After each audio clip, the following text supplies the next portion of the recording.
Hey everybody. So we are getting into the second part of 6.5 today. So you can go ahead and get that title at the top. We're looking at perpendicular lines. So 6.5 part 2, and then go ahead and get this first slide. All right, so you probably remember on 6.5 part 1, we were looking at parallel lines.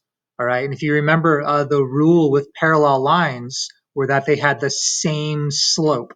All right, that's what it was all about. Today, we're looking at perpendicular lines. All right, and here is the rule with perpendiculars. It says if two non-vertical lines in the same plane have slopes that are opposite reciprocals, then the lines are perpendicular.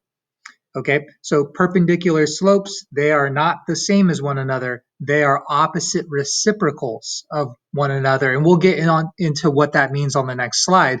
Okay, but, perpendicular lines, this is an example of two lines that would be considered perpendicular.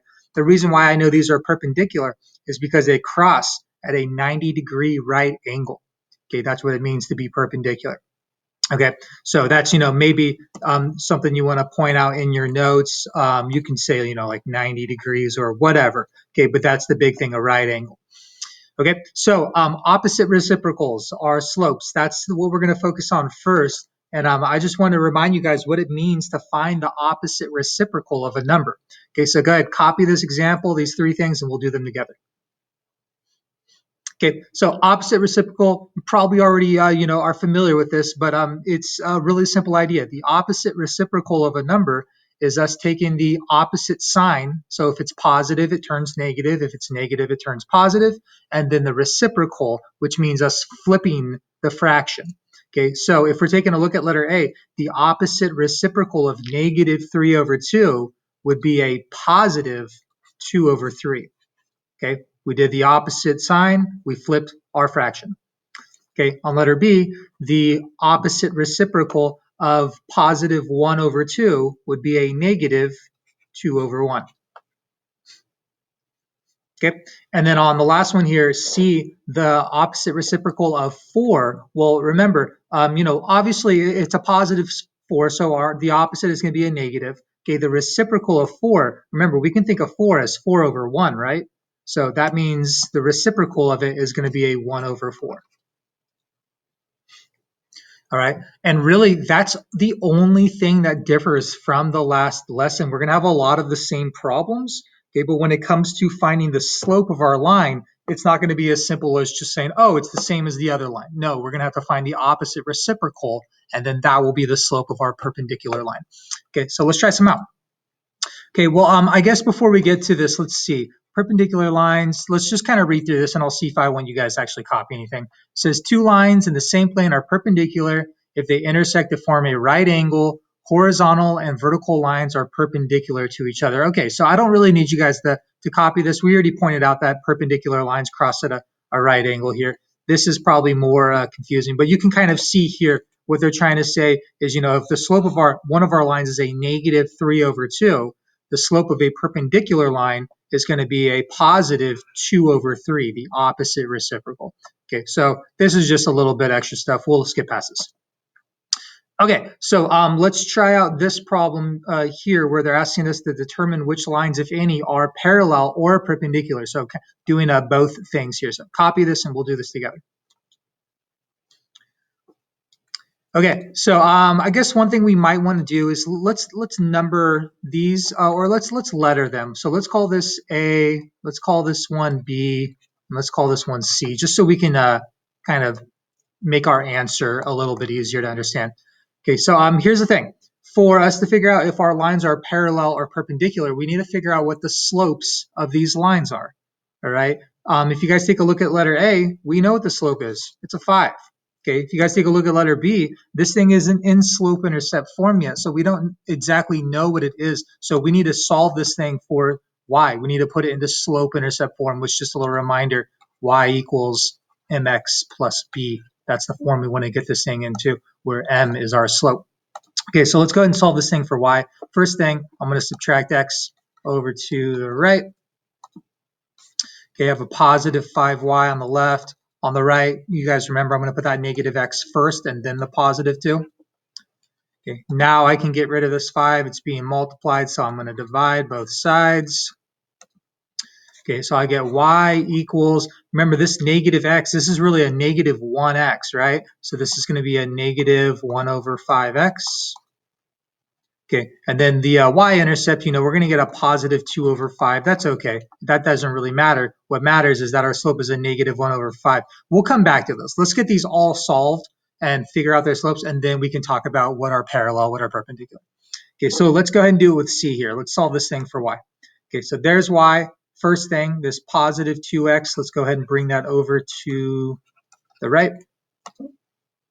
Okay, so we have a negative 10y equals, this is just a 2x. We could put plus 0, but that's unnecessary. Last thing, getting rid of this negative 10 by dividing by negative 10 both sides. Okay, so I'm getting y equals a 2 over negative 10. Well, I know 2 over negative 10 is going to reduce down to a 1 over negative 5, or in other words, a negative 1 over 5, okay, x. Okay, so I just reduced that fraction in this step. Okay, so there are our big things, and maybe, you might want to put a little box around what matters, and that's the slope of our lines. Okay, so here's the slope of this line, here's the slope of this one, here's the slope of this one. So now we can answer our question. Let's start with the parallel lines, just because that's the first thing they're asking for. We know that parallel lines will have the same slope. Okay, so which of these two equations are considered parallel? Well, it would be these two that have the same slope, a negative 1 over 5. Okay, so let's start with that. Let's go ahead and point out our parallel lines. Let's use the letters since we put letters in. Let's just put B and C. Okay, perpendicular will be the next thing we're looking for. I'm just going to put perp for short. So our perpendicular lines, why can't I do this right? P-E-R-P for perp. So those are going to be the ones that have opposite reciprocals. Okay, well, if I'm taking a look at 5, you can probably already tell what's going on here, but the opposite reciprocal of positive 5 would be a negative 1 over 5. Okay, so we can see that actually A and B would be considered perpendicular to one another. So let's go ahead and get that as our first answer. Lines A and B. Okay, but we can also see that angle C and angle A, I keep saying angle, letters A and letters C, those lines are opposite reciprocals as well. Those are perpendicular. Okay, so there's another thing, line A and C. Okay, so yeah, good problem there. Just to kind of realize it's all about the slope. We know how to solve. We know how to figure out whether lines are parallel and now perpendicular. Okay, so I'm going to have you guys go ahead and try these out. I'm just asking, are the lines perpendicular? So go ahead and figure out the slopes of these two lines. Tell me if they are. Okay, try it out. Okay, so this line here already solves, in slope-intercept form. We know the slope is a 3. If you want to put a little box around it, you could. Okay, so I'm wondering, is the slope of this line going to be the opposite reciprocal of 3? That's the question, right? So let's figure it out. Let's go ahead and solve this thing. Let's get it into slope-intercept form. So just like before, I'm going to solve for y. Get rid of this 2x first by subtracting 2x. Okay, got a positive 6y on the left. Have a negative 2x minus 3 on the right. Now I can get rid of 6 being multiplied by both sides. Okay, so I'm getting y equals a negative 2 over 6. Again, that can reduce, right? We can reduce a negative 2 over 6 to a negative 1 over 3 x. And then this reduces just to a 1/2, which, again, we're not too worried about the y-intercepts, at least not on these problems. Okay, so here's the question. Are these slopes opposite reciprocals of one another? Okay, and let's just kind of show that, yeah, 3, the opposite reciprocal of a positive 3 over 1 would be a negative 1 over 3. Yes, these are opposite reciprocals. So are they perpendicular? Yes.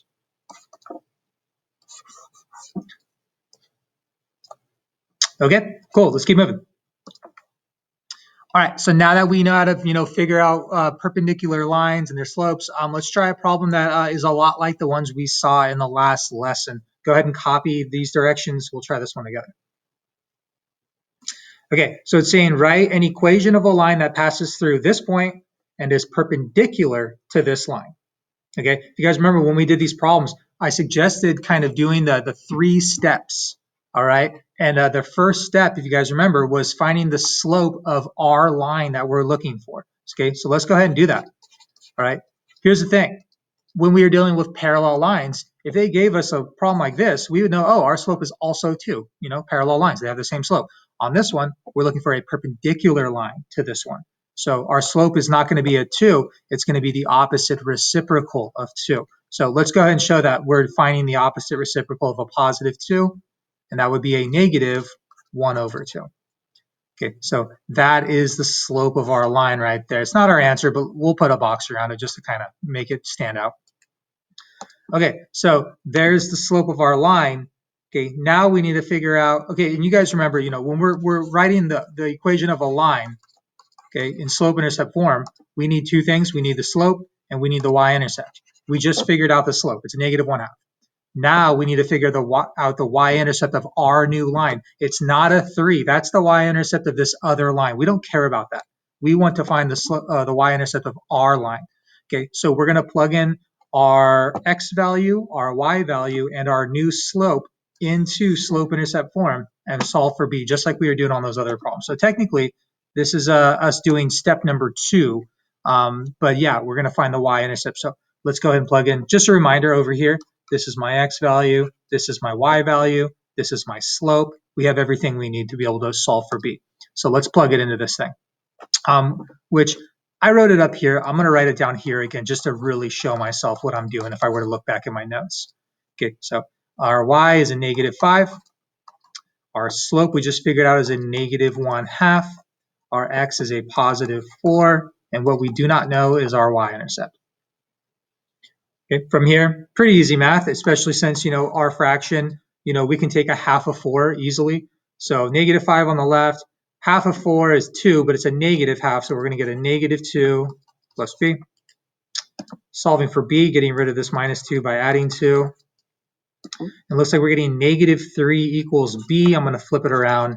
B equals negative 3. And actually, I'm going to make it blue because I like to kind of keep things color-coded. So b equals negative 3. Okay, so there's the other thing we need. Now we can write our equation in slope-intercept form, okay, by plugging in our slope and our y-intercept we just figured out. So y equals negative 1/2 x, and our y-intercept is a negative 3. Okay, so there it is. Okay, and again, just to give it context, this is the line that passes through this point that is perpendicular to this line. All right, and just one real quick thing. I want to show you just it on a graph. You don't need to copy this, just humor me for a second. Here's our graph. I'm just going to make a really rough graph. If this line right here, we know how to graph this. Its y-intercept would be at positive 3. Its slope would be a positive 2 over 1. So we would get a line that looks something like this, right? So this would be the original line.